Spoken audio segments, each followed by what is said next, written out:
Yo! And it looks like it's going to have to be modified straight out of the packet. So what's unusual about that? Who needs the... Oh shit, Garage K!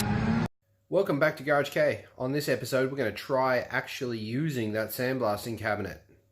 Using glass beads, number 200. So this is essentially 200 grit sandpaper, I'm told. But the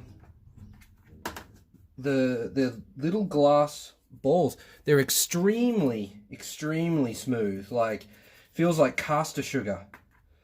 That sort of like icing sugar. Very small particles, which makes me glad I've got it in a cabinet and not breathing it.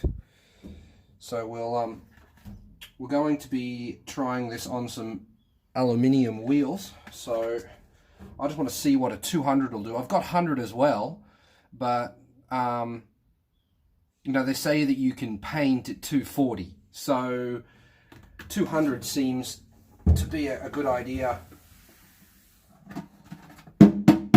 Good start. Let's try this. This actually failed, so I switched it to a perma mount, and I'll do this one later, as I said, when that thing fails. But for the minute, I need air in here. This is the style cabinet I have. It opens from the front. Now the advantage of that is you can get really big stuff in there. Because the other types of cabinet open from the side, and you're limited by the door size. Well, in this one, you're not limited by the door size. But the drawback of this is that if you don't use the air gun on the inside and blow off all the inside of the door, then once you open it, it just rains media. It's fairly horrible.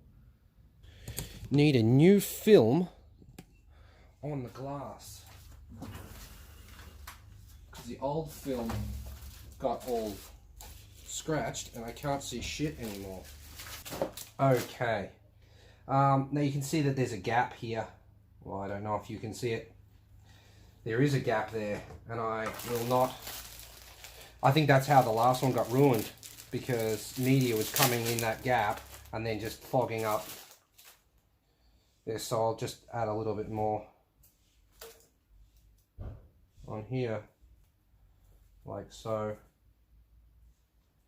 just to close that gap.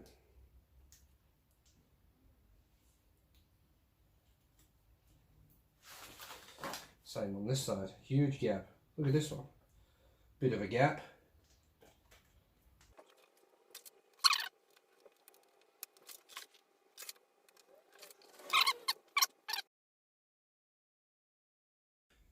This is the wheel I'll be working with. It's got a lot of oxidization and corrosion on it.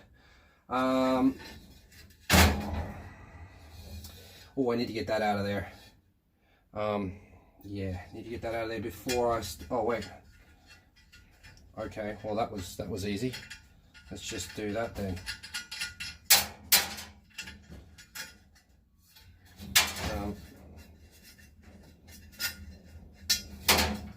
Well, that worked. Anyway, I'll probably start with the back, just to see how how the 200 works.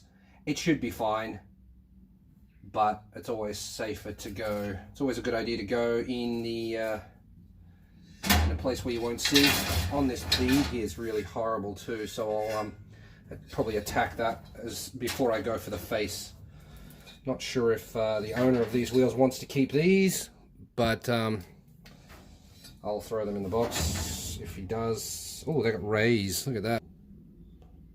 Can you see it? Can you see this? Rays. Old school caps. Definitely keeping those.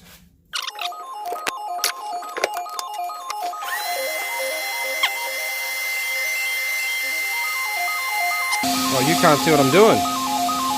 Let's go down here instead then. Wow. Rusty.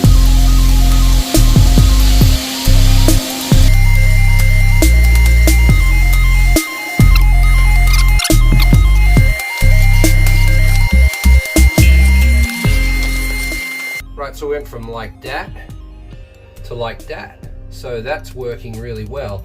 It's still got the lines and the sort of the bumps from the casting, so the glass beads are not damaging it at all. At least that's what I'm taking away from this.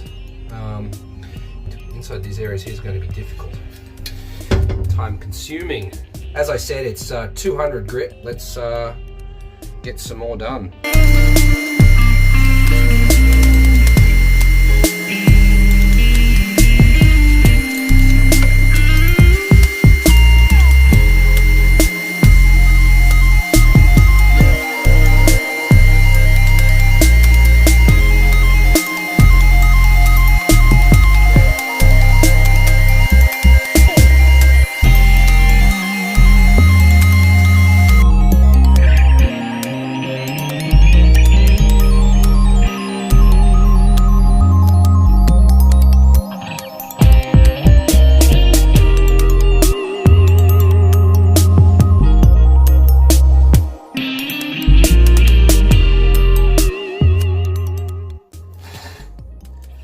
Very difficult to see the corrosion, which is why I'm kind of questioning why even showing you.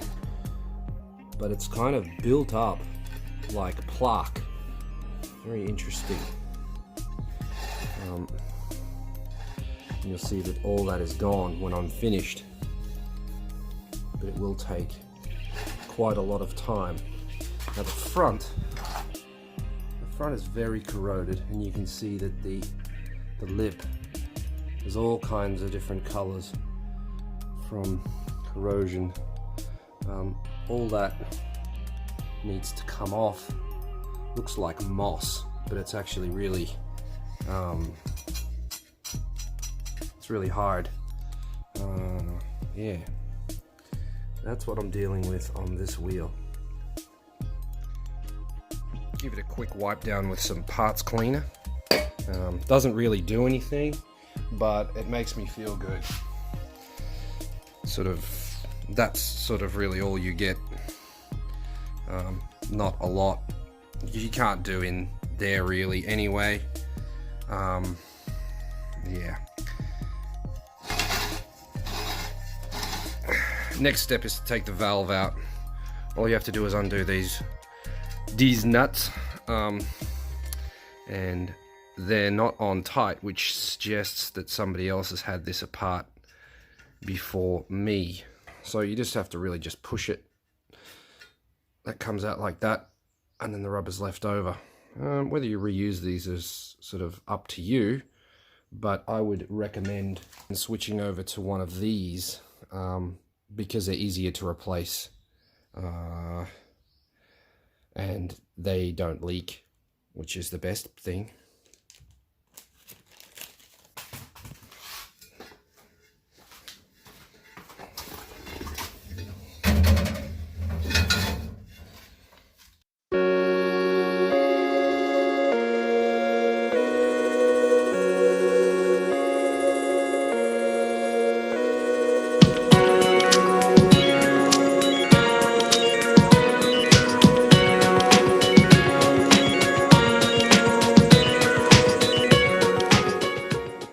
That is it for this episode. Thank you very much for watching. If you enjoyed it, please leave a like. If you'd like to see more, subscribe. If you'd like to support the channel, go to GarageK.com and pick up a sticker. If you'd like to get your name on this door, details on how to do that are in the description. See you in the next one. Later.